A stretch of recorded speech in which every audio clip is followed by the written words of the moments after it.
Það var gríðarlega eftirvænting í Vestmannaeyjum þegar Kári Kristján Kristjánsson lék með Þór í sínum fyrsta leik gegn uppeldisfélagi sínu. Kári lét til sín taka en það dugði skammt og IBVF vann öruggan sigur. Stórleikur umferðarinnar var rimma Íslands og bikarmeistara Fram gegn Haukum. Leikurinn var stórskemmtilegur þar sem frábær tilþrif sáust. Haukar sigu fram úr í lokin með heilsteyftri spilamennsku. Það var grannaslagur í Garðabæ þegar Stjarnan og FH mættust.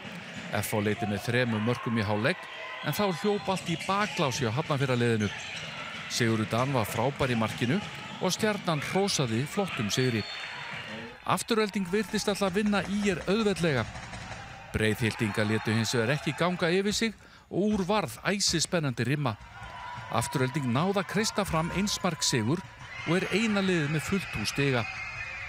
Nýliða Selfoss unnu Fram í síðustu umferð og þeir virtust lengi vel ætla að fylgja því eftir gegn Val á Hlíðarenda. En reyndir jaxlar í Valsliðinu sáu hins vegar til þess að liðið fagnaði að lokum örugum sigri. Erfið byrjun HK hélt áfram gegn KA. Norðanmenn unnu sinn annan sigur í deildinni og þessi gæti reynst mjög dýrmætur þegar uppi hefði staðið.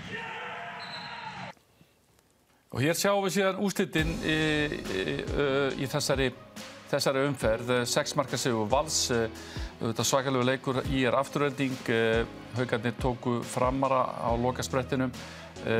Óvæntur sigur Stjörnunnar, getum við sagt, KA með flottan útisigur í Kórnum og svo öflugur sigur hjá IBVF.